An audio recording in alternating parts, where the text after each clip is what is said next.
Peace and welcome to the culture here on the Black Star Network. I'm your host, Farajii Muhammad. Thank you so much for tuning in and being a part of the conversation. First and foremost, folks, we got a lot to talk about today as we talk about former President Donald Trump's rape case, and more importantly, the impact that it has on our view of abuse victims. We'll have that discussion. Also, the CBC, the Congressional Black Caucus, met yesterday to discuss race and democracy. The question that I'm asking is, should Black people carry the burden, the weight of saving democracy? We'll have that. And then later on, we check in with the Grio's Capitol Hill correspondent, Ashley Banks, to talk about the Rap Act bill, a bill that would use hip-hop artists' lyrics in criminal cases. We'll talk about how that impacts the hip-hop culture. We'll have those conversations and more on today's edition of The Culture right here on the Black Star Network. Let's go.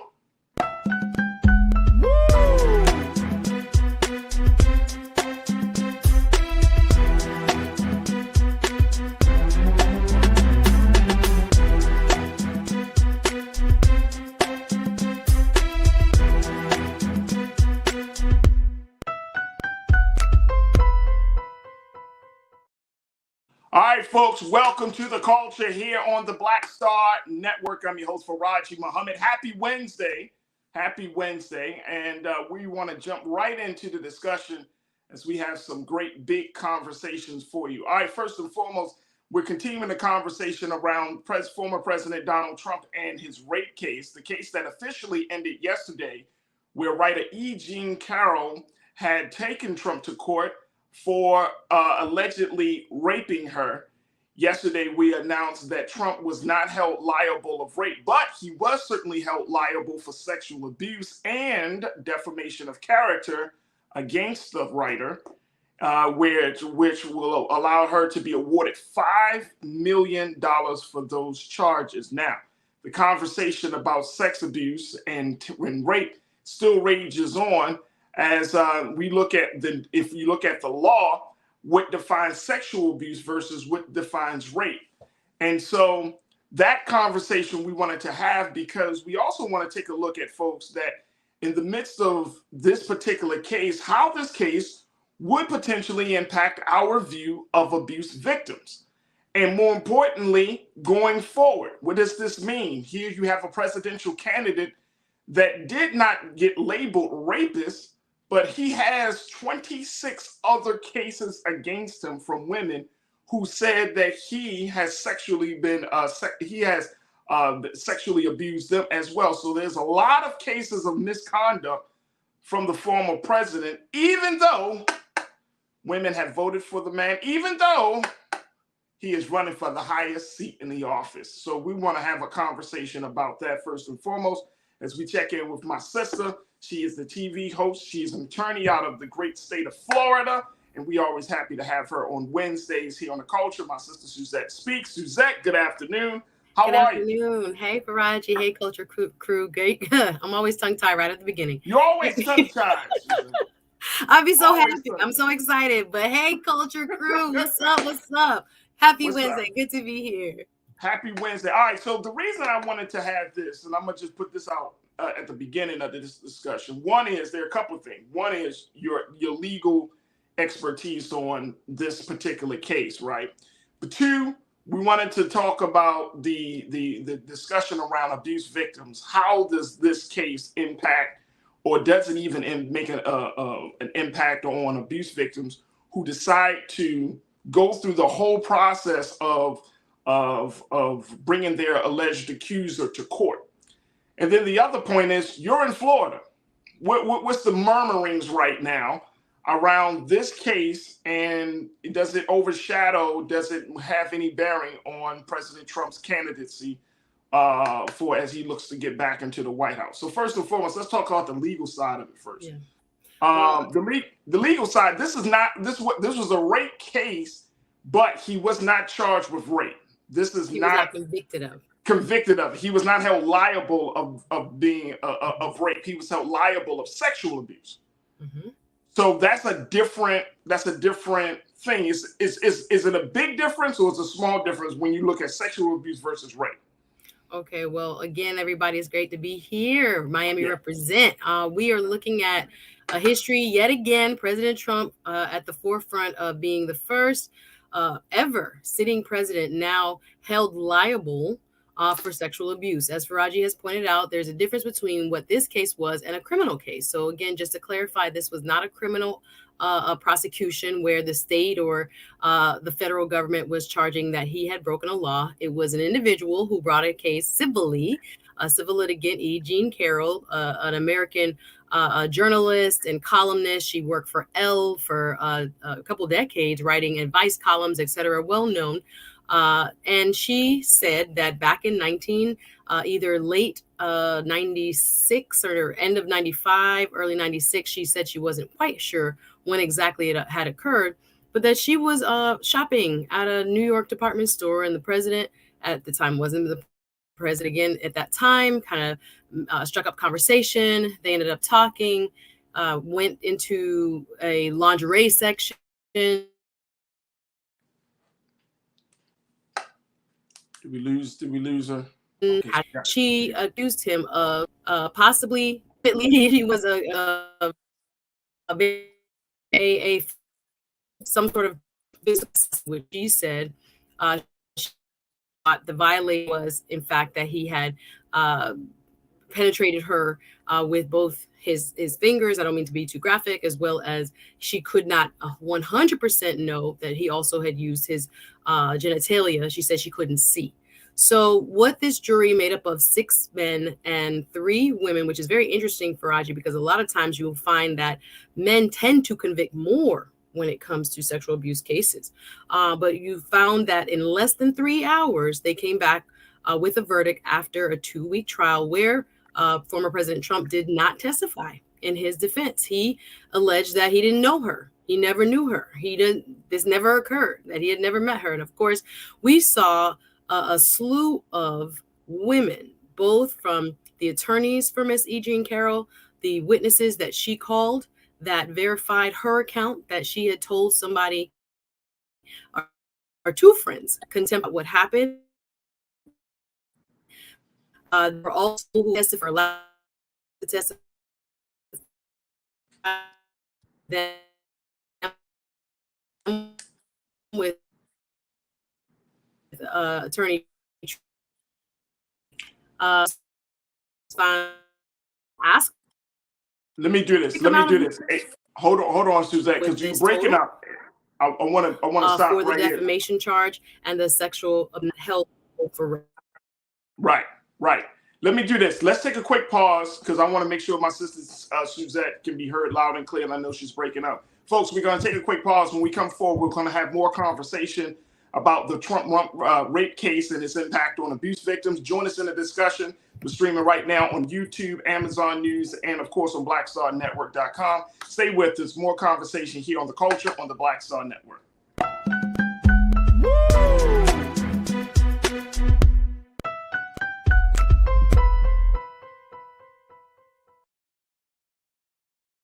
Pull up a chair, take your seat to the Black Tape with me, Dr. Greg Carr, here on the Black Star Network. Every week, we'll take a deeper dive into the world we're living in. Join the conversation only on the Black Star Network. Hi, I'm Dr. Jackie Hood Martin, and I have a question for you. Ever feel as if your life is teetering and the weight and pressure of the world is consistently on your shoulders? Well, let me tell you, living a balanced life isn't easy. Join me each Tuesday on Black Star Network for a Balanced Life with Dr. Jackie. We'll laugh together, cry together, pull ourselves together, and cheer each other on. So join me for new shows each Tuesday on Black Star Network, A Balanced Life with Dr. Jackie.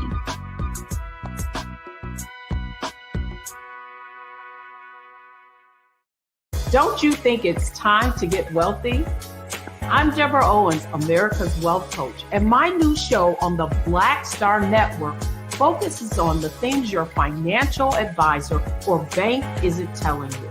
So watch Get Wealthy on the Black Star Network.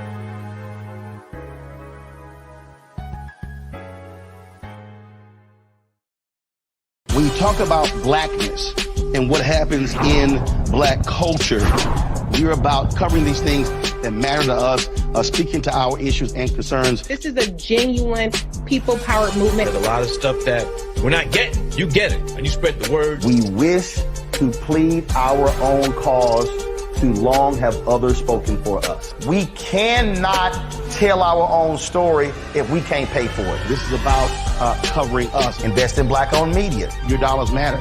We don't have to keep asking them to cover our stuff. So please support us in what we do, folks. We want to hit 2,000 people, $50 this month, raise $100,000. We're behind $100,000, so we want to hit that. Y'all money makes this possible. Checks and money orders go to P.O. Box 57196, Washington, D.C. 20037-0196. The Cash App is $RM Unfiltered. PayPal is R Martin Unfiltered. Venmo is RM Unfiltered. Zelle is Roland at RolandSMartin.com. Hatred on the streets, a horrific scene, a white nationalist rally that descended into deadly violence. White people are losing their damn minds. As an angry pro-Trump mob storms the U.S. Capitol, we're about to see the rise of what I call white minority resistance. We have seen white folks in this country who simply cannot tolerate Black folks voting. I think what we're seeing is the inevitable result of violent denial. This is part of American history. Every time that people of color have made progress, whether real or symbolic, there has been what Carol Anderson at Emory University calls white rage as a backlash. This is the rise of the Proud Boys and the Boogaloo Boys. America, there's going to be more of this. Here's all the Proud Boys, guys. This country is getting increasingly racist in its behaviors and its attitudes because of the fear of white people. The fear that they're taking our jobs, they're taking our resources, they're taking our women. This is white fear.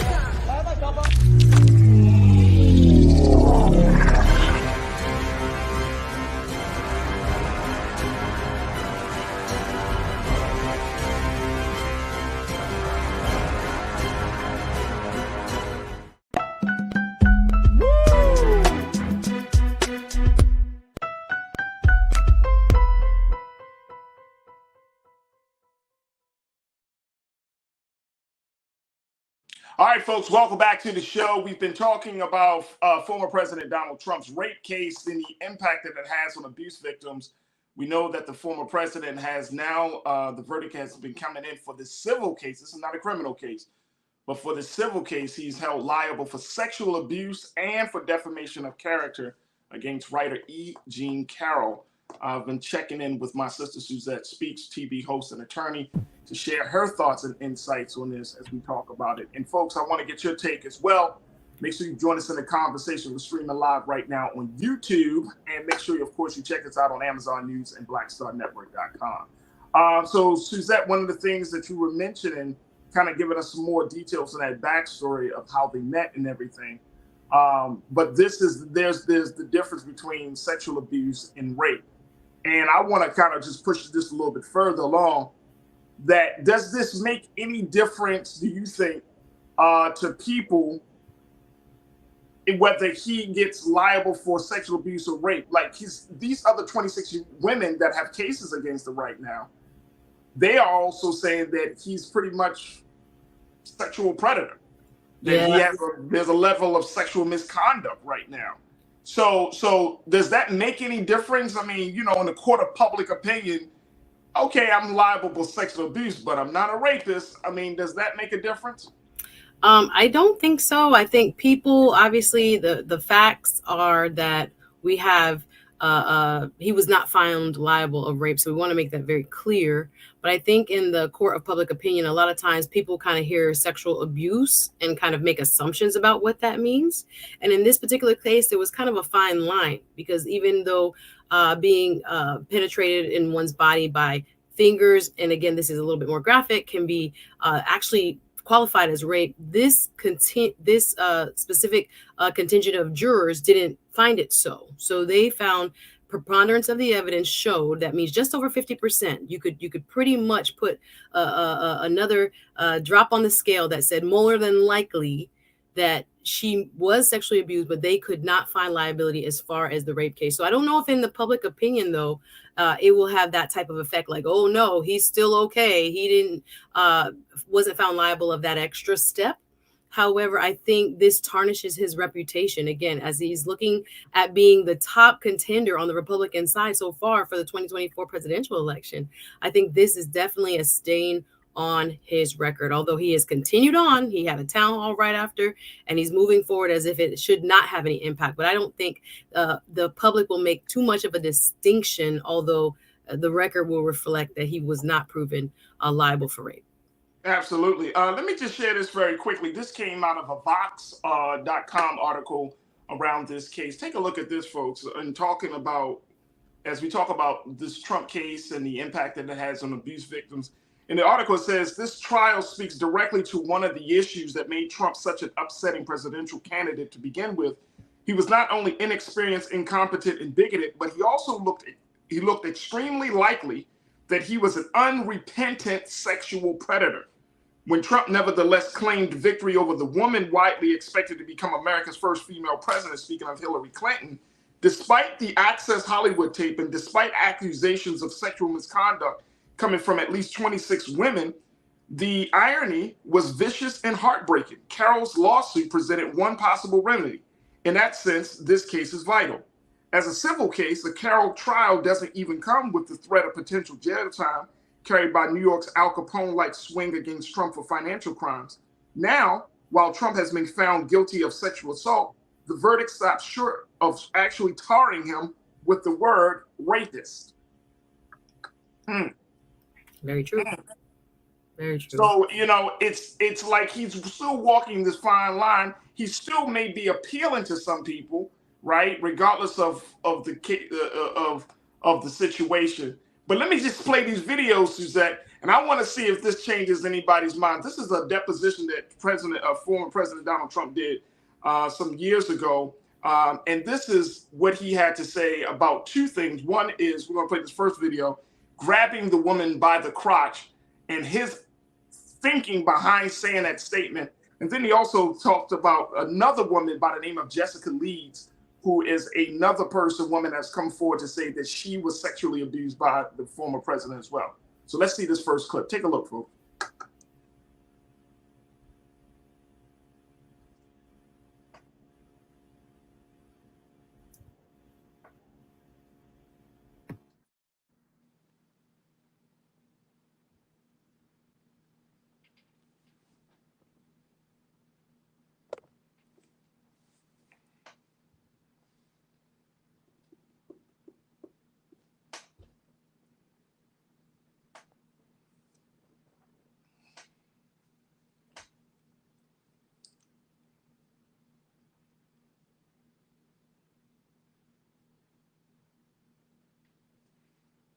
All right, we're going to get our audio up on that really, really quickly. And then while we're doing that, let me take a couple of comments from our online culture crew. Folks are checking in as we have this conversation. Pauline, you said these laws are made to protect these people and to keep them from being held accountable for their crimes. Are we protecting sexual offenders? Do you think, Suzanne?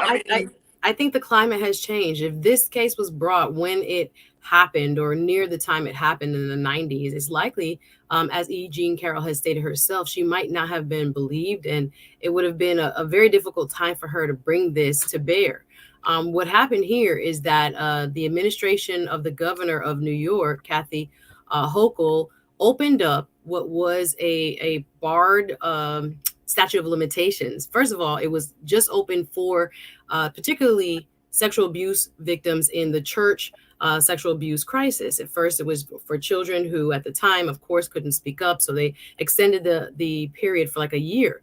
Then they opened it up to adults who would also experience sexual abuse. And this lawsuit was filed in that 1 year window. So I think over the last, maybe even 10 years, we've seen a lot more people come forward as a result of the Me Too movement and the understanding of why people do not speak up initially. That is quite common.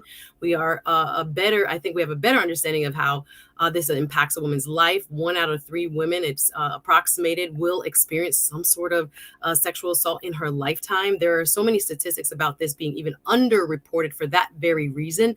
So I don't think that is the trend currently, but I think it was a wonderful kind of change in terms of the legal landscape that allowed her to come forward and make her claim. And now she has the outcome to, again, in civil court to prove, or has at least had the verdict to say that this actually happened and that the former president was responsible for this. And now we have to go to the fact also, to add to that, is that she also had the courage to stick by her story, even though he wasn't labeled a rapist. She still decided to move forward in spite of so much opposition that we often see that abuse victims have to endure if they decide to bring a high-profile man to court. And it's crazy that the culture, we actually beat up on the victim when they decide to get justice for the violation or for the crime of their abuser. And when we beat up on the victim, it's like, what are we really saying across the board? So I give him, I clap my hands to E. Jean Carroll, because she could have not said anything at all. And even though he wasn't convicted of being a rapist, the fact is he did something that violated her. The fact is that this still sends a message to victims saying, you're not going to get away with this. That time of being silent is over. Look, we're going to take another quick pause. When we come back, I got to play for you this deposition tape of Trump. Crazy. And really, you can see for yourself what type of man he really is. We're going to take a break. When we come back, we'll play the tapes and get more of your thoughts. Stay with us. It's The Culture here on the Black Star Network.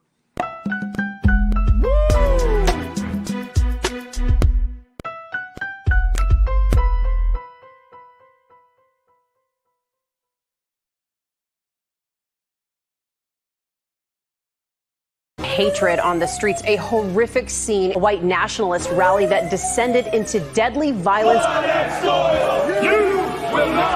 White people are losing their damn minds. As an angry pro-Trump mob storms the U.S. Capitol, we're about to see the rise of what I call white minority resistance. We have seen white folks in this country who simply cannot tolerate black folks voting. I think what we're seeing is the inevitable result of violent denial. This is part of American history. Every time that people of color have made progress, whether real or symbolic, there has been what Carol Anderson at Emory University calls white rage as a backlash. This is the rise of the Proud Boys and the Boogaloo Boys. America, there's going to be more of this. Here's all the Proud Boys, guys. This country is getting increasingly racist in its behaviors and its attitudes because of the fear of white people. The fear that they're taking our jobs, they're taking our resources, they're taking our women. This is white fear.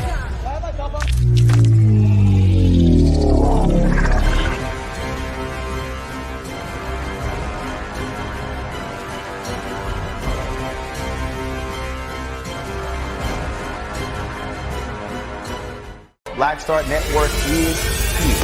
Oh, no punch! I'm real revolutionary right now. Thank you for being the voice of Black America. All momentum we have now, we have to keep this going. The video looks phenomenal. See, there's a difference between Black Star Network and black-owned media and something like CNN. You can't be black-owned media and be scared. It's time to be smart. bring your eyeballs home. You dig?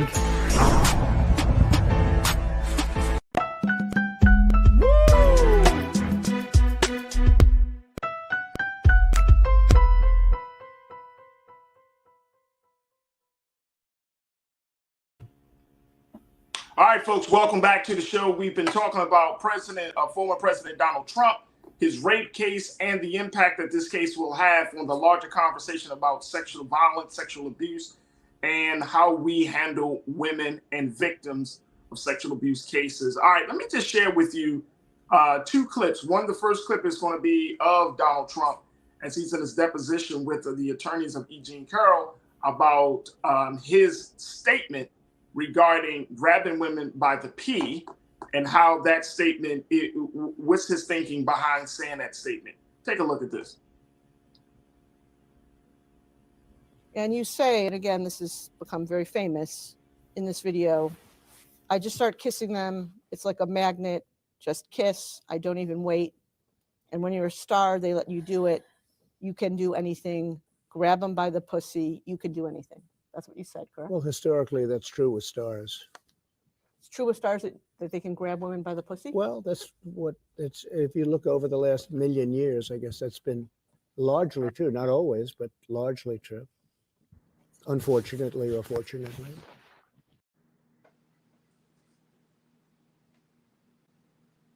What you talking about? The thing is, Farajii, I don't know, because I got cut off on my last little point there about the women who sealed the deal in this case. The attorney who was cross-examining and during that deposition. The deposition, guys, is a sworn statement. Trump never took the stand, but this was evidence showing what his account was under oath, pre-tape before the actual trial. And his responses there, she just skillfully, I think her name is I wanted to get the attorney, Roberta Kaplan.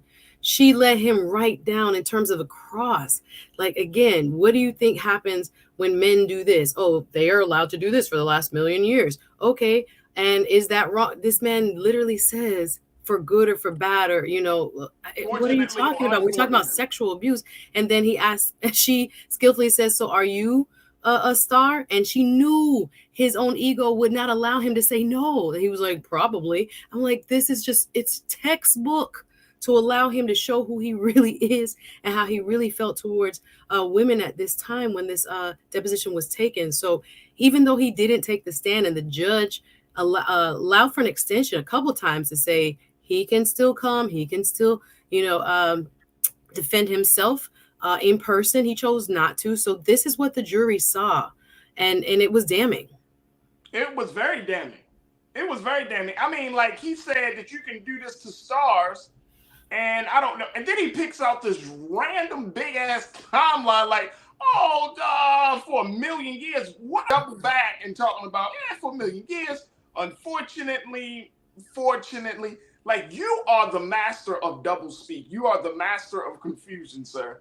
You know, and he doesn't realize how it sounds to other people. Later on, he starts talking to that attorney, telling her, this wasn't his type, or Miss E. Jean Carroll wasn't his type, and even told the attorney herself, "You're not my type. I wouldn't date you." We got the video. Oh, go ahead. We got the video. We got to play this. Look, and I'm playing this, folks, because I really want y'all to understand the thinking of this, and this is not crazy, because some people say, Suzette, on BSN, y'all don't give Trump a fair deal.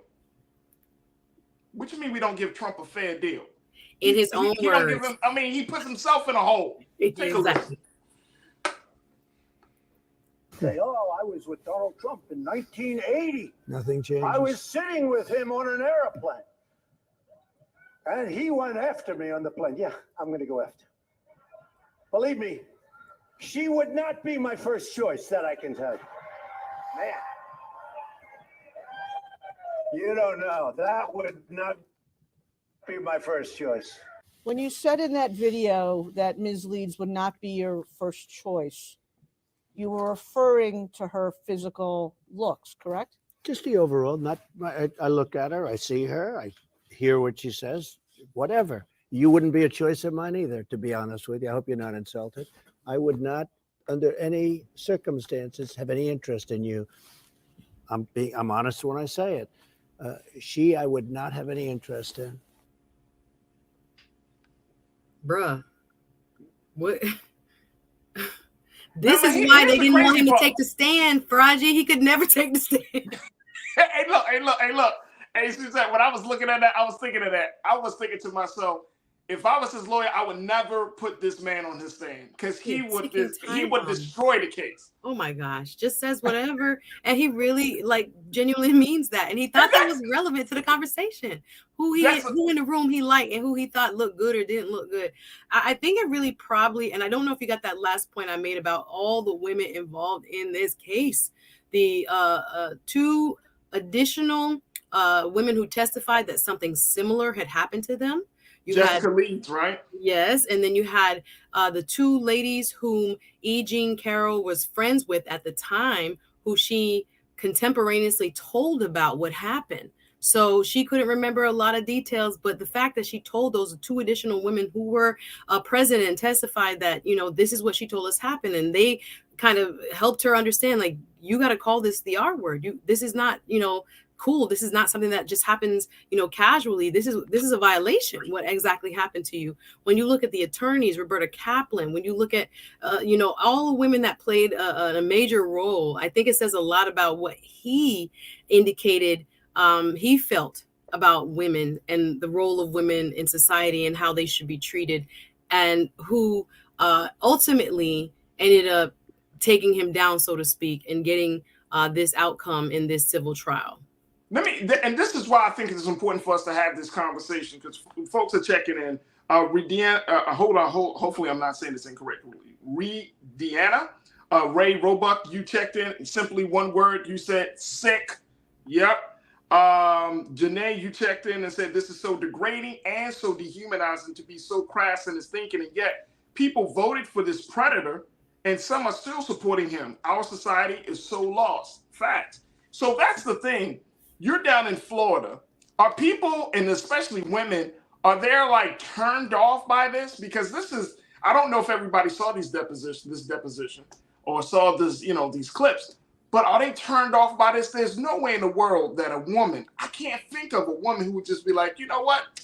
That's a man that's going to stand up for me for my reproductive rights. You know what? That's a man that's going to make sure that, I get equity in the work world and I get a pay increase. That's the man that's going to make sure that when I get pregnant, that I'm going to get time off and get all of the necessary support that I need from government. Yep, that's the one. It couldn't be. It blows my mind that a woman would think that, thinking about the type of character that this man has. Yeah, I think there's a couple things that come to mind when you're speaking here. I just want to remind people, if you weren't around during the Clinton years when Clinton had his scandal and how much the Republican, especially the right, far right, were just so gung-ho about removing him because of his unfitness to serve as the president of the United States, because of this allegation that surrounded Monica Lewinsky and all the things that went along with it. I want to know, where is that same energy? I was listening to The View earlier, and I thought to myself, one of the commentators talked about why the right, especially religious right, seems to be so quiet. All you hear is Asa Hutchinson and maybe Chris Christie right now that are standing up and saying, wait a minute, this is something that is truly a stain, a mark, something that should preclude this man from being our nominee. But not everybody is saying that. So to your question, when I think about what is going on in local politics, and I wish I had said this on the show that we talked about redistricting on and why Florida maps look so red. I went to a women's conference, Democratic women's conference weekend before last in Orlando, and we were just talking about the numbers, et cetera, and looking at a lot of the counties that are red when you see them on election day. They have several corridors in our state have significant amount of Democrats, but they will never be able to vote and win. So even some highly, what we consider conservative counties can have as many as a third of the voters within that county be Democrats. But again, the way the districts are carved up, you will never see it on the map. But we still have hope if you are voting in that direction. I see changes.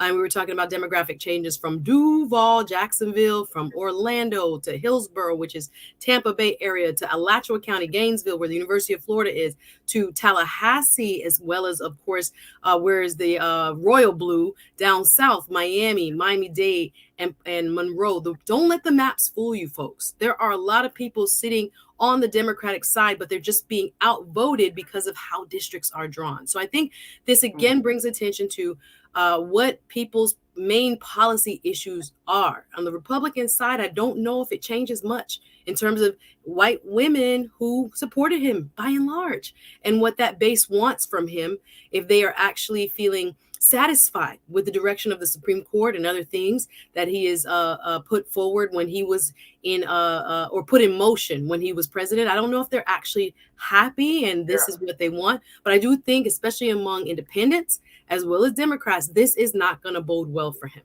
Absolutely. Folks, we got to take another quick pause. When we come forward, let's continue the conversation, get more thoughts from you, and of course, check in with Suzette Speaks as we talk about former President Donald Trump's rape case and the impact on abuse victims here on The Culture on the Black Star Network.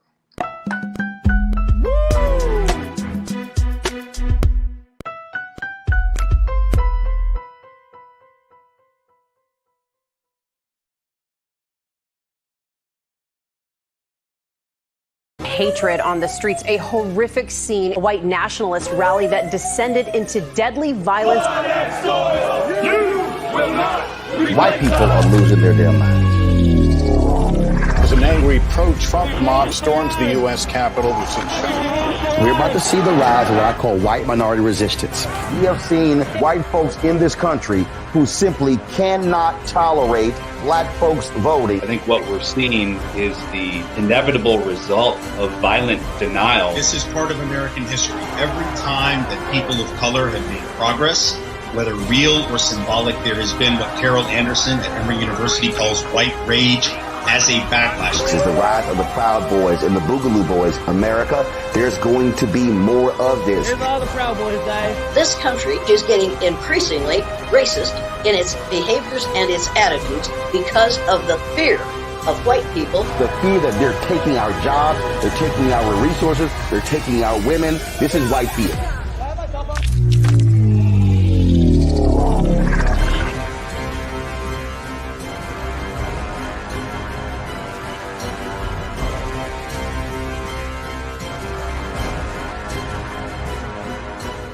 Black Star Network is here.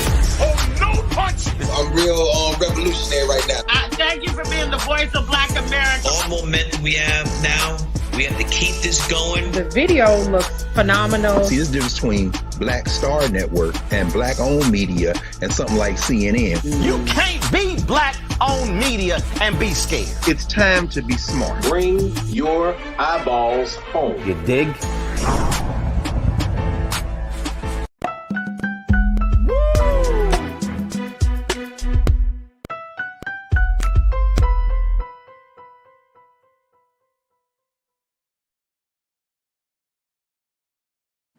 All right, folks, welcome back to The Culture here on the Black Star Network. We've been having a great conversation talking about former President Donald Trump's rape case and the impact this case will have on the larger conversation about sexual violence, sexual abuse, and how abuse victims are treated. I've been checking in with my sister, Suzette Speaks. Let me bring Suzette back in, and let's go back to what the crew is saying, Suzette, because you know, what you're pointing out is something that is of great concern for me. There are two concerns I have, Suzette. One is, and one of our crew members brought this up, the fact that Democrat, you said some of his women supporters don't care about those other women, right? So when we're looking at the situation that when we talk about abuse, when we talk about sexual abuse, sexual violence, there is still a segment of women who don't care, who don't really think, who don't take that into account when you're dealing with a high profile man, you're dealing with a man of influence and power, you're dealing with a man that has that wheel, you know, that may have money, or just a man of high social status, that some women don't care. And I'm wondering, is that going to change? Do you think that attitude will change over the next year or so? Not just in relation to Trump, but just in general, the general attitude in this country about abuse, especially as more and more women are speaking up about their abuse and their abuses. Do you think that's going to change anything as we're looking at the culture? I've heard some prosecutors and some attorneys allude to the fact that oftentimes when it comes to sexual abuse cases, that sometimes it is better to have male jurors than to have female jurors. And again, statistically, again, you're not supposed to bar a member of a jury by gender. That's illegal, of course.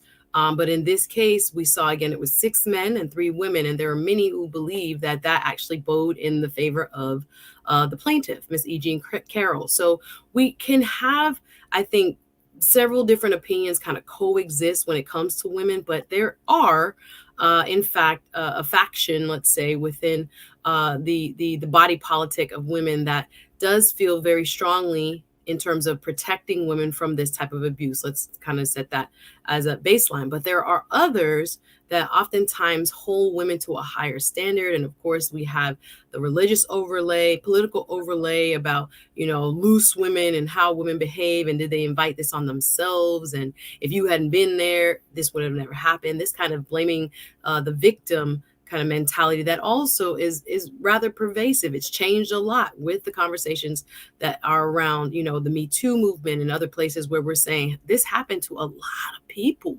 This is not something that is actually rare anymore, which is really sad. And imagine years gone by when people weren't really believed. And that's why a lot of people didn't come forward. So I think the tides are changing. You're still going to have people with some, maybe subconscious bias or deep-seated attitudes that kind of prevent them from being able to see how harmful and dangerous not holding people accountable when it comes to sexual violence is.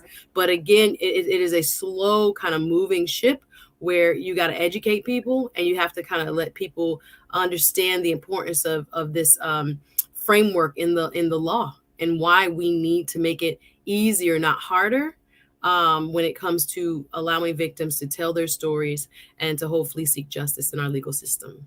And now the other concern that I have in regards to that point you just made, Suzette, is that you have a lot of men who run for political office. And I'm wondering, will this serve as a precedent? And I'm talking about, will Trump's behavior, his attitude, just how he is this going to set a precedent that we might get a whole bunch of people that are running, whether they're Democrats or Republicans, who have very deep fundamental issues with women, right? Whether they abuse women, whether they've used women, and essentially people still allow them into the big spaces, big offices. And I'm wondering, is this kind of gives people a pass? You know what I mean? That you could treat women the way ever you want, even though women are a huge voting bloc in this country, even though when women stand together, people listen. But you can treat women however you want, and you will still be rewarded with big positions, big money, big power and influence, and nothing is going to happen to you. Is that a concern that you think we should have too? Absolutely. I think that's the hypocrisy people are really concerned about. And I can kind of broaden that from just his treatment overall or pattern and practice of treatment of women that we've seen, as you said, with all the cases that are already kind of been open during his election, all of the things that kind of came out, allegations made, et cetera. And this man was still elected during his first run to the presidency. So yes, I do think it has had a very negative influence on what we now consider okay. We can kind of widen the aperture and say indirectly his lying. I just want to say it about the election, not just what he has said and done with respect to women, but what he has done to the political system by saying he won and hasn't. We've had the likes of a George Santos. We've had the likes of other very questionable people to where we are not considering like integrity, honesty, good character as like really important requirements for seeking higher office, much less the presidency. So it did lower the bar. It is kind of skewing the mind of the public as to what is appropriate or not appropriate, or what we should turn a blind eye to and not. Again, when it's our side, we don't say anything. When it's their side, no, we need to hold a standard. This is really unacceptable behavior. So we're going to have to see if he still even gets the nomination.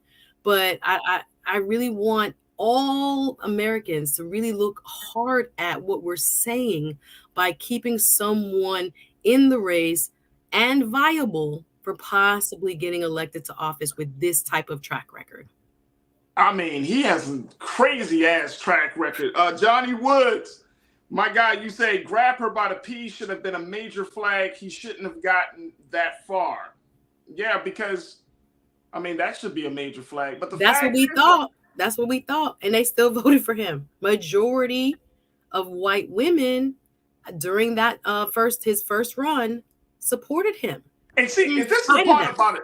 And she said this is the part, and this is I think this is part of the conversation why some men in this country, outside of Trump, just your average guy, has such an aversion to this idea of feminism, has such an aversion to this idea of women's rights, right? Because they will take a look at that situation and say, well, y'all voted for a man that says that he can grab y'all by the crotch. So you really, now you want to say that women have rights, that women have agency over their own bodies, that women should be respected and protected. How is that when you allow a man like this? And see, this is where it gets all foggy, right? This is the concern, because if you allow this to happen, and I'm saying this, folks, because Suzette's down in Florida, they are actually putting some resources taken away from DeSantis and putting it back into Trump, as we're talking getting closer to this election. So we don't know. I mean, the candidates are still trying to field who's going to be the Republican, which Republicans are going to run against Trump. But he still is the man for the GOP. Yeah, and yet he's ushering in. He's also the man around this conversation about sexual abuse, sexual violence, and how women in power and men in power should engage one another. I would have to say, Farajii, that we can't kind of take men out of the conversation, because there are people in his party right now that could be holding him accountable who are not, and the majority of them are men.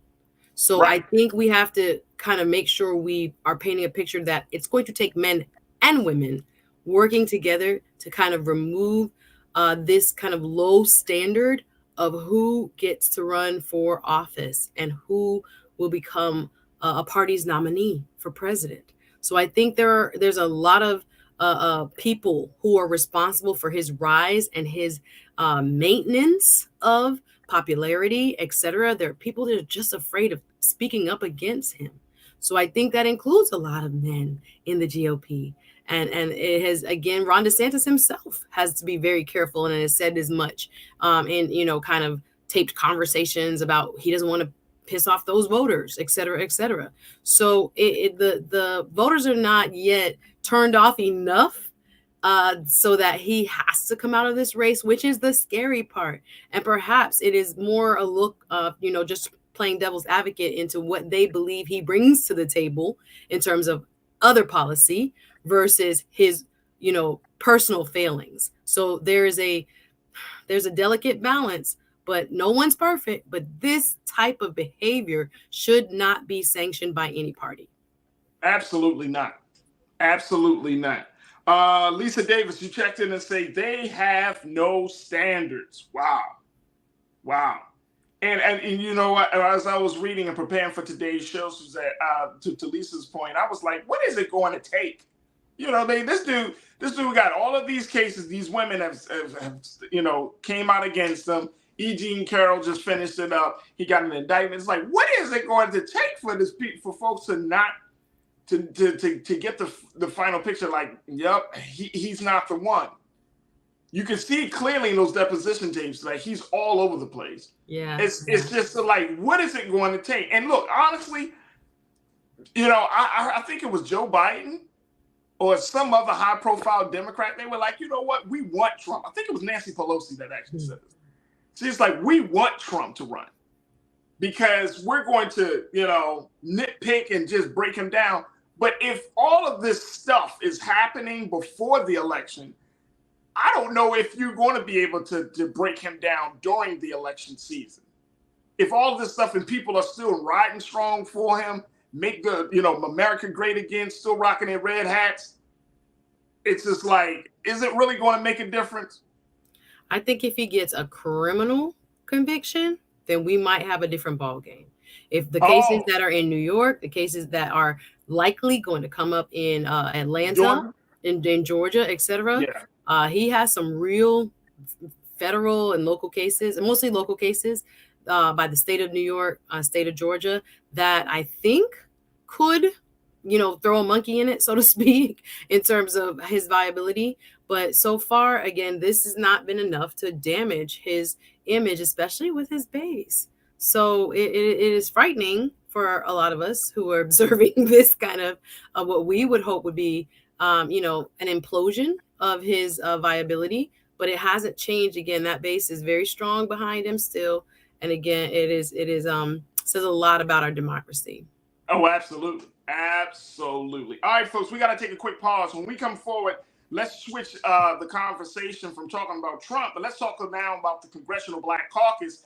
They had a big summit, a closed-door summit a national summit around race and democracy, talking about dealing with the issues of extremism and how to how can our democratic system ward off against attacks that are trying to undermine the system. But my question is this, folks: should Black folks, children of those who have been enslaved, be responsible for carrying the weight of saving democracy? I'm gonna just pose this question: should Black people carry the weight of saving democracy? That's going to be the next conversation up next, right here on The Culture. Well, stay with us. It's a whole lot more conversation. So again, this is The Culture here on the Black Star Network. We'll be right back.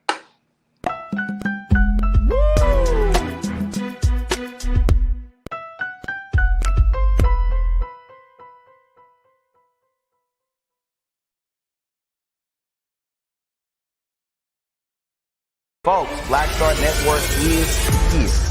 Oh, no punching! I'm real revolutionary right now. Support this man, Black Media. He makes sure that our stories are told. Thank you for being the voice of Black America, Roland. Hey, Black, I love y'all. All momentum we have now, we have to keep this going. The video looks phenomenal. See, this difference between Black Star Network and Black-owned media and something like CNN. You can't be Black-owned media and be scared. It's time to be smart. Bring your eyeballs home. You dig? Pull up a chair. Take your seat. The Black Tape with me, Dr. Greg Carr, here on the Black Star Network. Every week, we'll take a deeper dive into the world we're living in. Join the conversation only on the Black Star Network. Hi, I'm Dr. Jackie Hood Martin, and I have a question for you. Ever feel as if your life is teetering and the weight and pressure of the world is consistently on your shoulders? Well, let me tell you, living a balanced life isn't easy. Join me each Tuesday on Black Star Network for A Balanced Life with Dr. Jackie. We're all impacted by the culture, whether we know it or not. From politics to music and entertainment, it's a huge part of our lives, and we're going to talk about it every day right here on The Culture with me, Farajii Muhammad, only on the Black Star Network. I'm Deborah Owens, America's Wealth Coach, and my new show, Get Wealthy, focuses on the things that your financial advisor and bank isn't telling you, but you absolutely need to know. So watch Get Wealthy on the Black Star Network.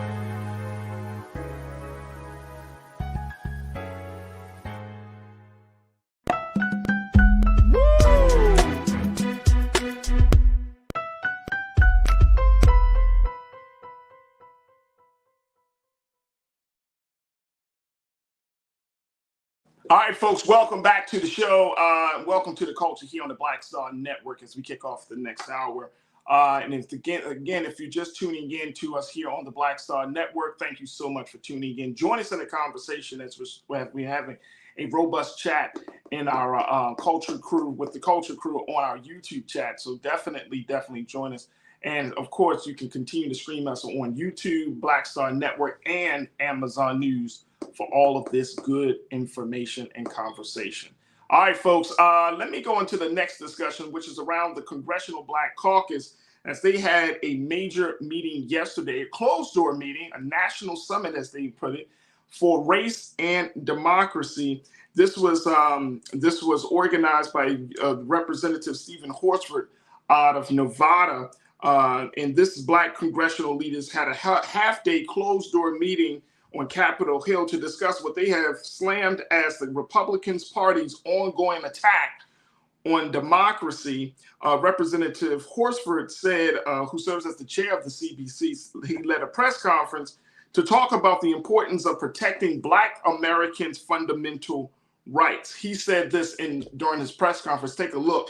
He said, "We will not stand back and watch while extremists deny Black history and the very existence of Black lives who need to be protected from gun violence, police brutality, and poor economic conditions." He continued, "We will push back against threats to our democracy, whether it's election denialism and partisan gerrymandering, charges against wokeism, whitewashing our history by banning books, or challenging our fundamental freedoms and bodily autonomy in the courts." There's a lot to be covered in that conversation, as you can hear from Representative Horsford. My question is, as I bring my sister Suzette Speaks back into this, Suzette, I'm wondering, is this what we should be doing? Should the Congressional Black Caucus, which is deemed and has been framed as the conscience of Congress, is this the right direction that they should be taking, in a sense that we should be looking to save democracy, and instead of just essentially focusing on the needs, the interests, the desires of Black America? Because it seems like that's a big piece. That's enough work in and of itself. But when you're talking about saving democracy, it caused me to ask this question, because I'm thinking to myself of our history. We are the children of former slaves, those who have been enslaved during the transatlantic slave trade, and we are trying to save the country that enslaved us. Yeah. So I'm wondering, how do we make sense of it all? Am I thinking too crazy here, Suzette? No, because we had that history. We also had to awaken America to the promise she offered through her wonderful Constitution as it was written. We were not even included. Women weren't even included. 3/5 of a person is still sitting on that beautiful document. But the understanding of what it meant to be truly free and enfranchised in a democratic system where eventually we helped the country to get it right, when more people were included in that vision. Because again, our founding fathers couldn't even envision, if you weren't a white man who was land owning, you being a full, participant in democracy. But yet here we are, having pushed that vision even more into reality. So to ask whether it is our responsibility or not, I want to quote the great visionary behind the Black Star Network. Roland Martin always says, we want to plead our own cause, right? We want to speak for ourselves. So in that vein, when it comes to setting an agenda that will impact the lives of Black people, I do believe that we should be at the forefront of that. What I've been seeing is that we are listening to a lot of the political consultant class when it comes to setting an agenda. And again, that's both on the Democratic side, which I lean towards, or the Republican side, that tell us what Black people want and what Black people need. But I would prefer that it came from leadership, both within Congress, formally, and from the grassroots, as we understand what policies will actually have an impact on Black people's lives. And I have some ideas that, we can delve into when it comes to where should we even begin. But it's a tall order to ask Black people to save democracy. But it wouldn't be the first time that we were instrumental in helping hold, America to her ideals. And I mean, you saying it's a tall order. That's a grande. What's the tallest cup of coffee you can get from Starbucks? What is it, a venti? A venti? This is a venti order. Yes, it is. Absolutely. But it goes to our power, Farajii, if I may add. It goes to our power. We are the swing vote. Yes? So if we see a divided country the way we see it now, when we decide to vote en masse, we determine winners. So once we are fully kind of kind of receiving that power that we already knows exists within our numbers that are actually registered and who could participate in the process. Once we awaken that giant, of course, in different pockets of our country, we have Black turnout and enfranchisement at higher levels. Again, in Florida, I tend to see the opposite, where I'm looking at the numbers and I'm like, wow, we are not fully exercising, or feel like we maybe don't have a reason to fully exercise our rights at the ballot box. But once we do, this is a whole different ball game, right? Those who vote win. So once we understand that, we're taking the country in a different direction. Absolutely. Absolutely. Allison Kinsey, you checked in. Allison, you said, I believe that we need to step in and help save democracy. If we don't, it will allow the clocks to change back to craziness of slavery and other things. Do you share the same type of fear and sentiment, Suzette? Do you think that if we don't step in, then it's back to the 1800s, baby? I was just talking to a good brother of mine from the Northeast. He's out of Boston area, and we were saying the same thing, that there are people within our community that feel like, what's the point? You ask people why they don't vote, what's the purpose? Well, it's not going to make a difference.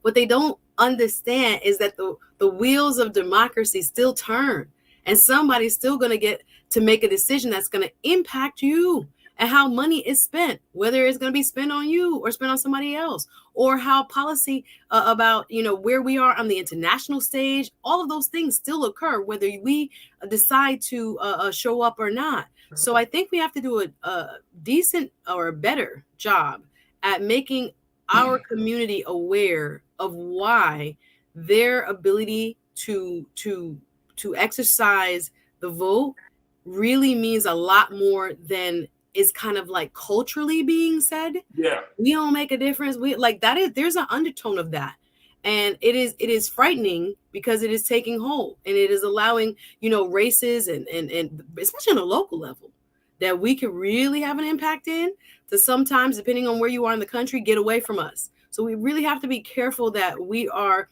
hopefully at the top of the agenda that comes out of this, setting up a mechanism for educating and engaging the folks of our community that are sitting on the sideline because they feel like none of this makes a difference to their lives anyway. Absolutely. Absolutely. A couple of things, and then we got to take another pause. After Tuesday's summit, according to the report that Representative Horsford announced that the CBC will unveil legislative and legal plans to present in Congress and will recommend executive orders to present to the Biden-Harris administration intended to protect democracy. See, again, when you're talking about legislative and legal plans to present in Congress, look, this thing, you're talking about years of work. You're talking about, you got to get through all of this other stuff, right? And my concern is that what is the interest for us at this point, right? Like, what is the interest? Because we, Black folks and Black voters in particular, we will go all out. We have been going all out. We show up at the polls, right? Even though some of our numbers haven't declined that much in terms of voter turnout. If there's a decent candidate or a candidate that a lot of us are excited about, we show up to the polls, i.e. Barack Obama. Everybody remembers we showed up. Andrew Gillum, local candidates are compelling. Yeah, I hear you. Yeah, and that's what I'm saying. But again, I think that part of it is that we're carrying this weight, Suzette, in such a big way. Now, outside of, I've heard President Biden talking about the soul of the democracy, the soul of this nation. We've heard Trump even allude to this. There are presidential candidates. I'm thinking of a Marianne Williamson, who have talked about the darkness that is upon us as a country, the collective darkness. So we're in a very, very critical time, and it's something to me that we got the GOP, who seems to be very focused on destroying a lot of stuff.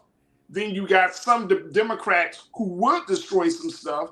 I mean, we got all these different interests, and Black folks, we're in the middle trying to figure it out, and more importantly, trying to hold up the pillars. We're trying to hold the line for all of these varying interests that have not really spoke to our interests. We fight. We will be the first on the front lines to fight for someone else's war, But when it comes to our war, we gotta put together a motley crew of soldiers to get them to get something done.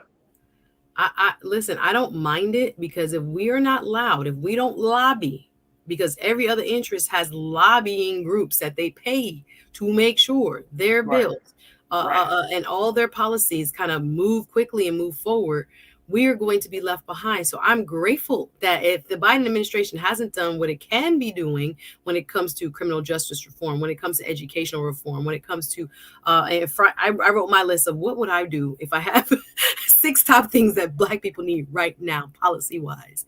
You know, if they're not doing it, we got to put the list up in front of their face. Like, this is what we want you to do. Now what? You say you don't know what to do, or you don't have the ideas. Now let's see if you actually have the political will to go forward and do it. If you don't push them, they're not going to do anything. So again, that may be unfair, but if we just keep riding kind of quietly along in the train is going to keep moving. We have to be boisterous and move to the front and say, no, here's our policy agenda, and I need you to help us, move it forward. Now, I will say, even though policy can take some time, there was a time where reparations on the floor of the Congress as a discussion was thought of as kind of like a wild idea. So we have to plant those seeds now, even though those policy changes might take some time. It's okay to bring them to the floor now, because the more you talk about it, all of a sudden it becomes the law, 2 years, 5 years, 10 years later. So I agree with you. Sometimes we want more immediacy, but we cannot, until we get it, forgo actually making the arguments. You get what I'm saying? So you have to keep pressing. And then eventually enough people pay attention because of how we vote, because of who we vote out, right? Or in. Right.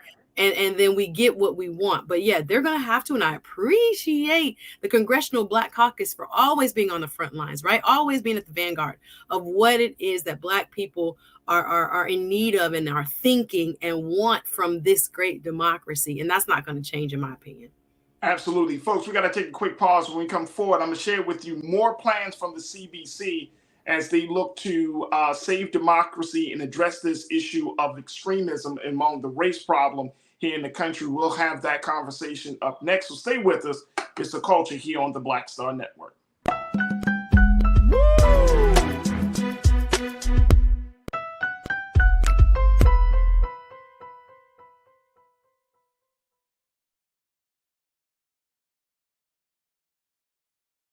Hatred on the streets, a horrific scene, a white nationalist rally that descended into deadly violence. White people are losing their damn minds. As an angry pro-Trump mob storms the U.S. Capitol, we're about to see the rise of what I call white minority resistance. We have seen white folks in this country who simply cannot tolerate Black folks voting. I think what we're seeing is the inevitable result of violent denial. This is part of American history. Every time that people of color have made progress, whether real or symbolic, there has been what Carol Anderson at Emory University calls white rage as a backlash. This is the rise of the Proud Boys and the Boogaloo Boys. America, there's going to be more of this. Here's all the Proud Boys, guys. This country is getting increasingly racist in its behaviors and its attitudes because of the fear of white people. The fear that they're taking our jobs, they're taking our resources, they're taking our women. This is white fear.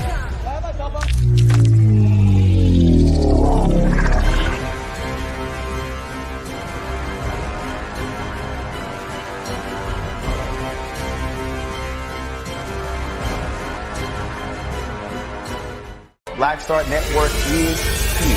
Oh, no punch! I'm real revolutionary right now. Thank you for being the voice of Black America. All momentum we have now, we have to keep this going. The video looks phenomenal. See, this difference between Black Star Network and Black-owned media and something like CNN. You can't be Black-owned media and be scared. It's time to be smart. Bring your eyeballs home. You dig?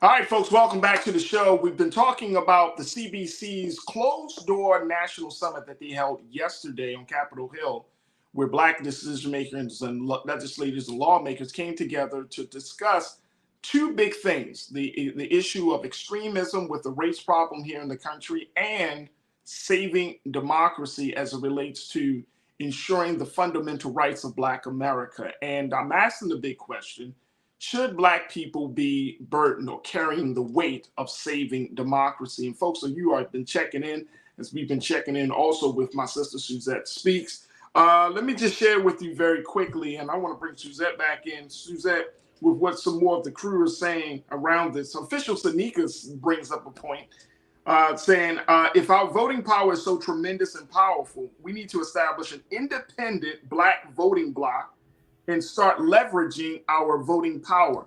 If we're talking about saving democracy and you're seeing that there are groups within the constituency that are not really getting the full benefit from this system, wouldn't the idea of establishing or opening up the conversation to another platform, a political space, would that be a part of this process of saving democracy? Because, and this is not just for Black folks, Latinos and Hispanics, Asian Americans, Native Americans, any group that's coming over, they're saying, I think a lot of people are a little bit conservative, a little bit liberal.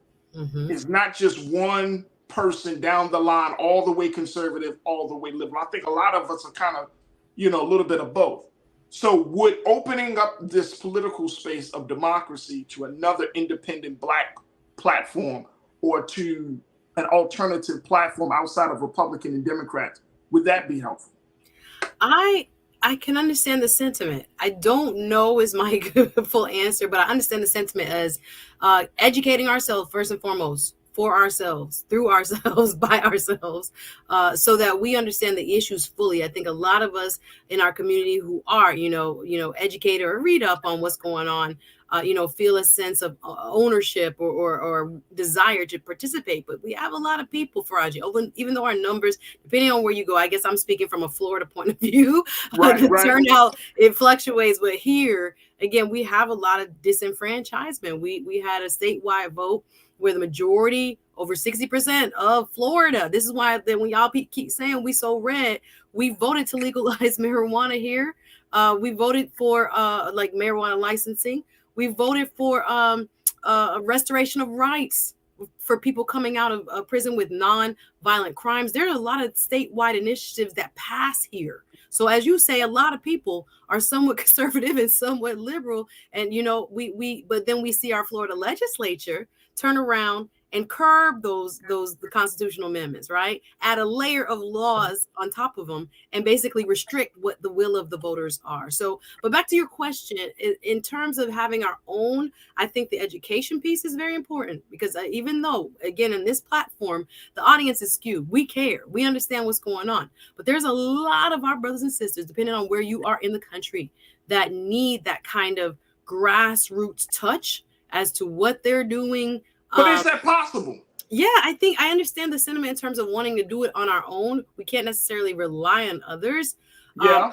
I think right now, I don't see the two-party system really changing. So within that framework, we're looking at, a big tent where a lot of people have various issues. And sometimes there's intersectionality. Sometimes people feel like there's not. Sometimes we feel like other people get more attention than us, or certain issues are at the forefront and we're way in the back. I feel like a lot of folks I talked to, even at the conference I went to, were kind of like, well, how do we place ourselves in a way to have more allyship?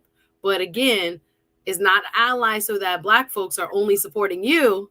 It's you also supporting our agenda items when we want them, right? So that goes for all different groups, Mothers Against Guns. There were people from all different factions. It was very interesting.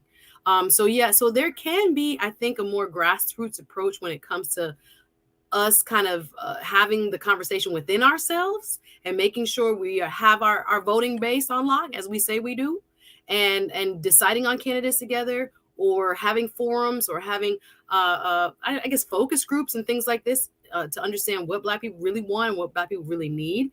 I think that can be done. I don't know what the framework would be, but I understand what the vision is behind that comment. But here, you know what though? Here's the thing, and I'm with, I'm thinking about what official Sanika mentioned.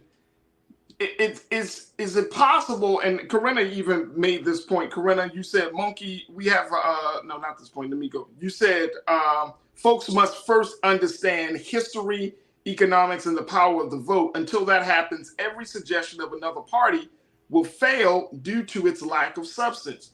And do we really need to educate hundreds of thousands or a couple of million people to give them political education that's rooted in our culture, our history, our economics, our social life, right? In order for us to start something new. Is that really necessary? Or can the few that understand the idea present it to the masses as an alternative? You see what I'm saying? It's a tough one, Farajii. I don't know if it's either or for me. It would be a both and, because there are millions of people that need educated. I'm telling you, when we look at presidential election years, half the country that's able to vote doesn't vote. So but is that because they don't? But that's not necessarily because they don't know. They know there's an election, but I don't think they understand the issues. Not necessarily. I'm sorry, say it again. I was going to say they know that there's an election, but to say and assume that they understand the issues. That's the thing, though. That's the thing, because if a person don't vote, they are essentially voting they're voting in the vein saying, this person doesn't speak to my interest, that person doesn't speak to my interest. So why do we get mad at people for not voting if we're also telling people to vote your interest? If a person doesn't speak to your interest, you going to vote for them? Like, it doesn't make sense. A lot of people don't pay attention at all. I think it's a tall order to say they don't think either. It's a Benji order? It's a Benji order, of course. I'm just saying, I know people that don't even know, okay, Miami, there's an election happening. Like, I'm sorry. The kind of informed voter that you probably are thinking of and the one that I'm thinking of, there's a gap there. So I think we'd have to define kind of that a little bit more clearly, because I know people who just are not, they trying to survive. Like, it's like to even get the day off to go to the polls, to know what's happening. It is almost like they listen to the radio. That's why this type of platform is so important, because there are people that are not able to tap into, like, we listen probably to a lot of mainstream news. I know I watch CNN all the time, MSN, every now and then Fox to see what's going on, but there are a lot of people tuned out. I'm talking about tuned out. And because it's not a matter of saying, I get you. I hear you. I hear you, Caesar. I know people are tuned out, right? And like, I go to the election, when every time this election comes up, I vote. But I carry this sentiment like, man, this sucks. You know what I mean? Because and not because it sucks because I have to vote. It sucks because you don't have candidates that truly, truly speak to your interests. Now, you see what I'm saying? Like, we have to make all of these, adjustments to a candidate, and then we vote somebody in with the smallest of reasons. We're like, yeah, well, I like their stance on school lunches. Let's go for it. You know what I'm saying? Like, I hear you. You know what I'm saying? Like Corinna say, that people know there's an election, but they think it's a personality contest. And let me just share this with you, Corinna. The reason they think it's a personality contest, because guess what? The system has created the circumstances to make it a personality contest. Yeah. The system, it's not that people don't want to read, but look at how media presents the election. They look at it like it's a title fight between Tyson and Holyfield or something, right? Like it's the Super Bowl. They're like Trump and Biden. Yeah. Super Bowl time. The bravoification, like, yes. all this other stuff is happening, and then you're like, well, what do they actually stand for? And you don't. The election is not a time to ask the question what they actually stand for. You're not going to get that from a video, a commercial. You're not going to get that from. You're not going to get that because most candidates, I can tell you, look, I'd probably be the perfect politician, Suzette, because I'd be like, what I would like to see are stronger schools. I like for us to lower crime. I would like for us to make sure that women have the right to their body. When candidates have to say those things? Exactly. Like people be like, I'm gonna vote for him. Mm-hmm. Really? That's all it takes? So, Farajii, to your point, one of the things on my little list of what should be at the top of the Black agenda is fielding and getting better local candidates. There is a feeder system in American politics where people usually start most likely on the local level and move up. Local level touches our lives much more frequently and in more major ways. Of course, there's federal policy that does too, but on the local level, it has a day-to-day impact on our lives. So if we get more people, I feel like one of the agenda items we should be focusing on so that we have people that we're not just voting against, but voting for, is to field and train and recruit people, dynamic people that can be on our school boards, on our supervisors of elections, on our any type of local board and local government positions. We need a new crop of people that are going to come into this pipeline and motivate and really, as you say, represent our interests for real, not just within, the lip service of the ad, but for real when they sit in the meetings and they kind of go off, if you will, and let people understand and create policy, of course, not to just be loud, Absolutely. but of course, what I'm saying figuratively is to make sure they're upholding what we sent them to do. I think, again, making sure, and again, this political climate is so crazy that a lot of good people are staying out of it, which is a problem. So then we get kind of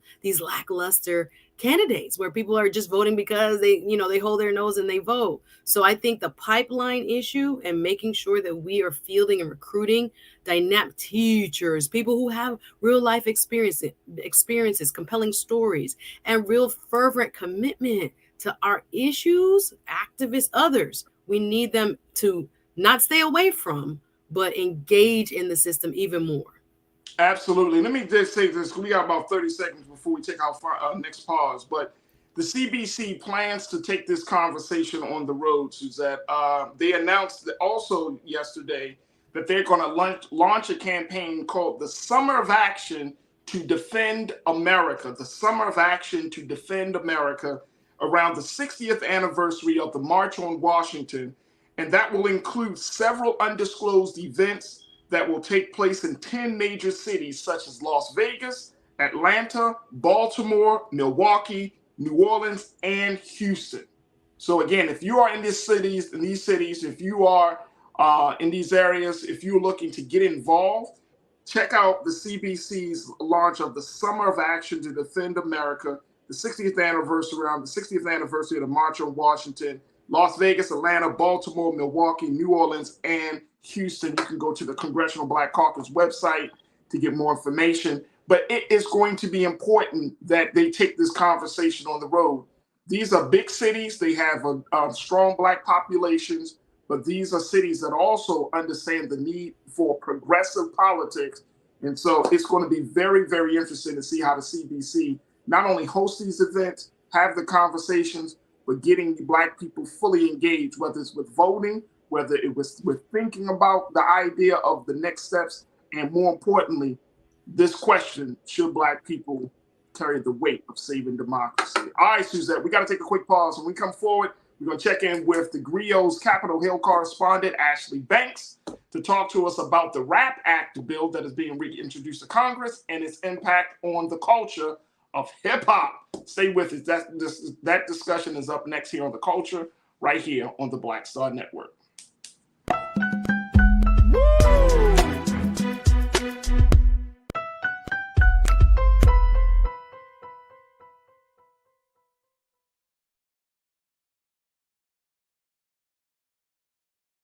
Hi, I'm Dr. Jackie Hood Martin, and I have a question for you. Ever feel as if your life is teetering and the weight and pressure of the world is consistently on your shoulders? Well, let me tell you, living a balanced life isn't easy. Join me each Tuesday on Black Star Network for A Balanced Life with Dr. Jackie. We'll laugh together, cry together, pull ourselves together, and cheer each other on. So join me for new shows each Tuesday on Black Star Network, A Balanced Life with Dr. Jackie.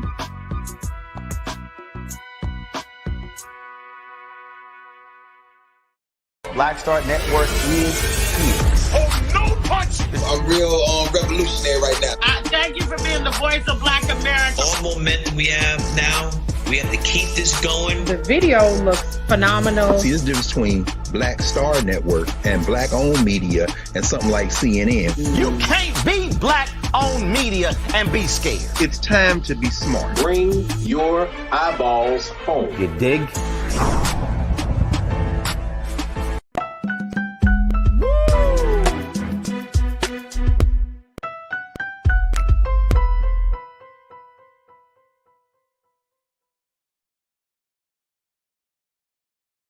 All right, folks, for our final conversation here on The Culture for today, we are joined by Capitol Hill correspondent for the Griot, Miss Ashley Banks, and I still got my sister, Suzette Speaks, as we talk about the RAP Act. This is an act that allows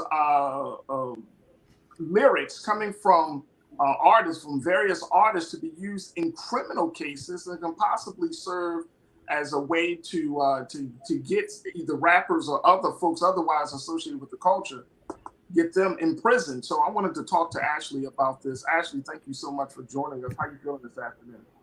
I'm doing all right. How about yourself, Farajii? We are good. We are good. All right, first and foremost, give us a breakdown. You know, I know a little bit about this RAP Act. I know that this is something that was reintroduced to Congress because it was brought up before. But give us the latest developments around this piece of legislation. That's correct, Farajii. It was introduced last year, so around July 2022, but it wasn't voted on simply because Congress's session was coming to an end. So Hank Johnson and Jamal Bowman decided a couple weeks ago that they were going to reintroduce the RAP Act. And like you said, it would prohibit prosecutors from using rap lyrics in the courtroom, but it would allow prosecutors to use lyrics if they could show that it was the artist's intent for their lyrics to be taken as truth. So as if the artist intended, this is my confession through this rap song. I know that I could be held liable for the words that I'm saying. And, you know, the words that I'm saying are true and I want them to be taken this way. But Jamal Bowman and Hank Johnson made it clear that rap is just a form of art as we know it. It's a form of expression, and we all have the right to expression, thanks to the First Amendment, and it should be protected. Just because an artist says something that you may not agree with, or they're talking about gang violence, gun violence, or whatever, it doesn't mean that they actually partook in it. It could simply be that is their way in which they want to express what they're feeling, what they're going through, what other people around them are going through. You never know, right? An artist has the ability to interpret things in the way that they want and to convey things in the way that they want. And so these congressional members want that to be protected. And basically the act, it's really called the Restoring Artistic Protection Act, but they're calling it the RAP Act because the folks who are usually targeted are rap artists or hip hop artists, Black artists. And so they're trying to make it clear that although everyone who is an artist needs protection, that Black artists need even more protection because of the biases within the justice system. And the congressional members said that this needs to get passed, and they're hoping that their Republican colleagues will vote to pass this legislation, because they say if it doesn't, this is going to open Pandora's box, and it's going to open the door for other artists to possibly be targeted, whether it be country artists, heavy metal artists, they say even down to poetry, down to drawing, down to whatever. When it comes to art, anyone could be a target if this law does not go into effect. And so Rico Love, a well-known producer, was at the press conference. Kevin Liles was at the press conference, had an opportunity to speak with him, and a few others that were a part of the music industry at the time of this press conference. Congress was having something called the Grammys on the Hill, where just a lot of musicians and people a part of the music world were there fighting for legislation on behalf of those in the music industry. And so I just found it very interesting that the congressional members are just hopeful that this legislation is going to get passed. Yeah. I'm interested to see what actually takes place. But they're hopeful and they're fighting on behalf of every Black American here in this country who has a voice, has a platform as a rap or hip hop artist. So this speaks to a couple of things. First, let me get Suzette, your take on this as we're talking about can the spoken word on record, I mean, just thinking about the legal implications of this, the spoken word on record, like it's a record, it's mass produced, it's distributed, and then you bring that same record that millions of other people could have heard into a case that would that could speak to one's behavior and one's thinking. I mean, it seems like it's a stretch. It depends. When you look at what we've been seeing in Atlanta and the Young Thug trial, et cetera, we're talking about specifically murder one a lot of times when it comes to these cases. So I see why prosecutors want to say, this is a part of this person's lifestyle, a la look at the music that they have been, singing, writing. Some of them have the writing credits on and been promoting. Now, is it in fact, a significant evidence of guilt? I don't think so. And I think this is why this type of legislation matters, especially to those in that community. But we must acknowledge that being a rapper is one of the most dangerous jobs in the United States. Young people who are involved in the music industry are oftentimes pressured into certain lifestyles, and then there are others, I will admit, that just be lying, that are not involved, and they're doing it for the clicks. You say they just be lying. They do. I don't want to mention anyone from MIA or anybody else, but that they have these reputations that have later proven to not be true, right? They were just again just partaking in artistry. So they're going to talk about slinging and doing what they did to come up in these streets, and they never came up in the streets. So it can be dangerous that way. But I see why this, especially now with some of the recent cases that are being tried, there is a movement, especially for that community, to try to gain protection. I understand why it matters to them and why it oftentimes will, prevent, I guess, prosecutors from misusing lyrics. So I guess to protect some, it would be better to not to indict all. I get the way in which this is written is trying to do more good than harm. So we'll see, but I don't think it's, depending on the judge and depending on the case, it has been fair game, but now it would basically preclude it from being allowed into courts. Well, this is very interesting, Ashley. And look, we're going to take a quick pause. When we come forward, I want us to continue the conversation to talk about the Rap Act and what this will mean for hip hop culture and music. Because the big line that comes to my mind is like when Jay-Z rapped on his one of his best albums, I think it's called American Gangster, and he raps this whole song and then he's like, it's only entertainment. Mm-hmm.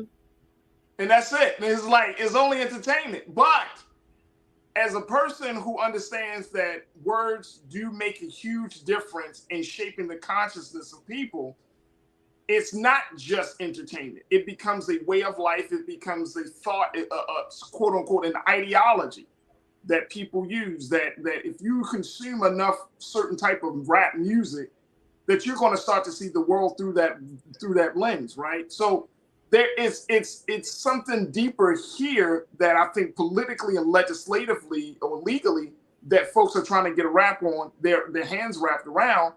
But it's hard for me to not look at the fundamental deeper down implications of this, because rap music is such a powerful force in the culture that we all, even us on this panel, we all have been affected. Some idea, some view of ourselves, some view of our policies, of our thinking have been influenced by rap music. And so this is very, very interesting. Folks, we're going to continue the conversation on the other side. Stay with us. It's The Culture here on the Black Star Network.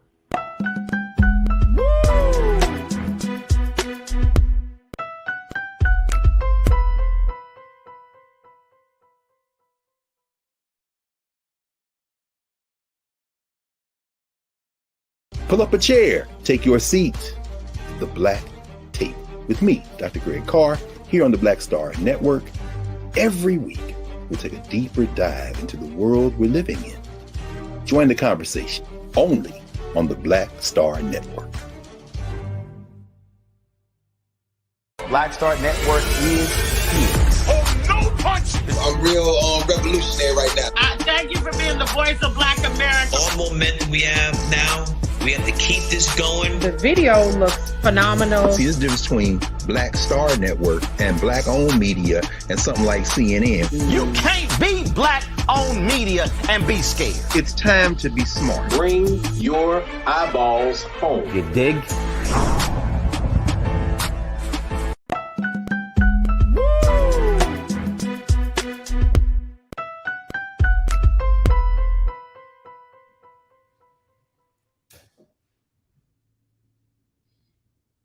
All right, folks, welcome back to the show. We've been talking to Ashley Banks, who serves as the Grio's Capitol Hill correspondent, and she's giving us the latest in her story about the RAP Act. This is the act that would allow or prevent, lyrics from songs to be used in criminal courts, in criminal cases that would possibly implicate rappers and other folks to any type of criminal activity. And we've been checking in with my sister Ashley. We've been checking in with Suzette. And of course, I want to get your take on this, folks. Join us in the conversation as we stream live on YouTube. Okay, here's what the word is from the crew, because folks are seeing this. And Ashley, I don't know, did any of the big music folks and the lawyers that you talk to, the folks you talk to for your story, did they talk about the fact that these lyrics do shape people's thinking and influences one's behavior? Do they say that, or do they still take the stance, well, you can listen to it, but you don't have to think it out. You don't have to act out on it. What's the view that you got? So when it comes to that, Jamal Bowman, he stated that rap music influences life in a positive way. He named some oldie but goodie rap artists. I know he would. I'm sure he would. And like Rakim, KRS-One. Right. He said if it weren't for them, he probably wouldn't be a congressional member. He stated that they helped him to find himself and to know that he wanted to make a difference in the community. And so they talked about that and the influence that it has, just people being able to have a voice, being able to reach people who are the voiceless and who can relate to them. But nothing about it having possibly a negative impact or shaping someone's life in a negative way. No. So, which is interesting, Suzette, because I love Jay-Z. He's one of my favorite artists, but I know also Jay-Z has some lyrics where he talks about taking care of business on the street, you know what I mean? Doing what he do, right? What he would have done and all of those things. I mean, and I think to what Ashley is making a point of about Mr. Bowman is that he made a choice, right? That he still made a choice, that he probably was exposed to rap artists who talked about violence in a big way, or trap music, and he probably was exposed to it, but he still made a choice. And I bet you, Ashley, Mr. Bowen and anybody else probably, if y'all like me, y'all listen to certain music to get y'all pumped. And sometimes trap music do it, right? Sometimes it will take you there, right? But you gotta make the choice within yourself that you're not going to act out on what you're hearing, which is a very interesting process to say the least. But you gotta make that decision. That's the thing, that you gotta make the decision. Just like a person makes a decision whether they're going to commit a crime or they're going to not commit a crime, I think that same level of reasoning is present there. Can you speak to that, Suzette? Well, I think this is more of a First Amendment type case where it's saying that we have the right to express ourselves fully. And I see different opinions in our chat right now. That's why sometimes I think policy sometimes might differ from what people on Main Street might have as a concern. So that concern that you're raising, when it comes to shaping of the minds of the youth, when it comes to promoting violence, when it comes to misogyny or misogynoir, that's not really what's being considered here. They are seeking First Amendment, basically protection for people to be able to say what they want to say in rap. Now, that implication of okay, now it's protected speech, or hopefully through this bill, if passed, it will be deemed, protected art. We still have to live with the implications of what's being talked about. Yes, you could talk about Rakim and KRS-One, et cetera, but we know, what drill music is doing. I mean, again, I work out to some drill. Let me just say that, because I hear what you're saying. We use it for other kinds of reasons, but we're mature. We have, insight. We have life experience, but not everybody does. Not everybody has proper parenting. Not everybody has ability, and maturity to see it for what it is as art. So there's a whole different part of that conversation that goes to what I think the public square is talking about outside of this bill and its First Amendment grounds. But people are actually concerned, and everyday voters are looking at whether this is a good thing in addition to protecting that, rappers' First Amendment right interests with, wait a minute, do we really want them to be able to say any and everything in their rap music? Right. There might be a difference and a distinction in what the public may want from this type of legislation. And actually, to Suzette's point, is this another way for Black youth to not express themselves? And so that was my question to Kevin Liles when I spoke with him, and I said, what do you think is going to happen? Is this if this doesn't get passed, is this going to prevent young artists from continuing to say what they feel or be honest or just express themselves in the way that they should? And he told me, he said he doesn't believe so. He said people in the community are not afraid. They're not afraid of not having this sort of protection, because to them, having that platform, having that voice is more important. And so he said to me, he believes that they're going to continue to rap. They're going to continue to do what they do best, whether this Rap Act is enacted into law or not. But outside of Kevin Liles, it would be interesting if I, to go to the community and speak to some people and see, hey, if you say this thing, do you know that you could go to jail? Do you know that you could be convicted? Even if it's not true, like your lyrics can be used against you. I think some people will think twice about saying some of the things that they say. Oh, absolutely. Absolutely. The one case that comes to mind as we close out this discussion, Ashley and Suzette, is the case of Tekashi 6ix9ine, the hip hop artist who allegedly decided to pretty much tell the stories and tell the doings of people that he was in, that was once in his circle, brothers that were part of these street organizations doing illegal activities. And that ended up for them to be in prison. But I know one of the big caveats from that particular case was that here's a guy like a Tekashi 6ix9ine who talks about he's really about that life.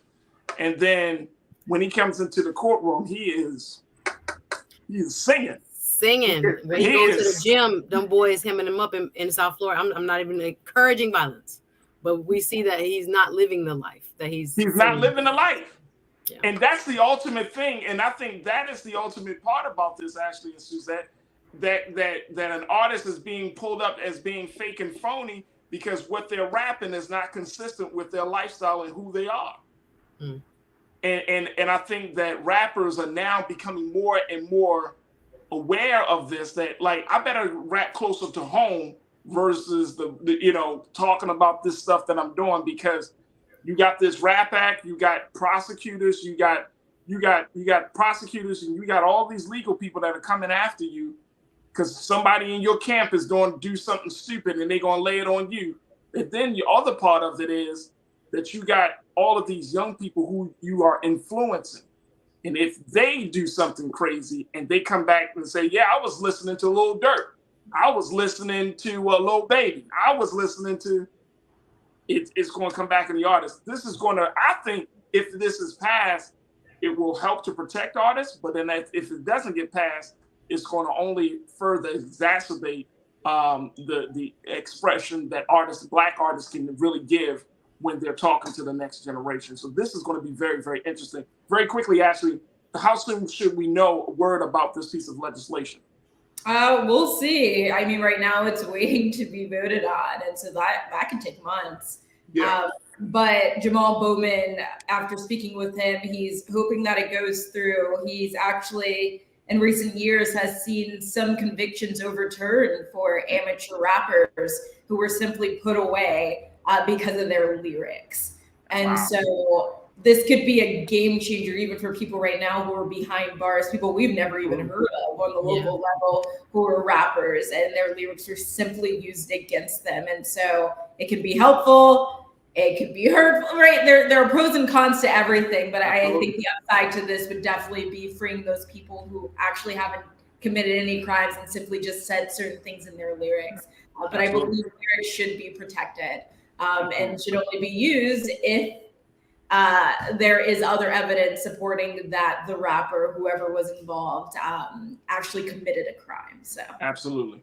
Ashley Banks checking in from the Griot. We appreciate you. Thank you so much. And I look forward to reconnecting with you very soon. My sister Suzette Speaks. Thank you so much, folks. Make sure y'all check out Suzette Speaks. Make sure y'all subscribe to her page. She's dope. She got a lot of great conversations going.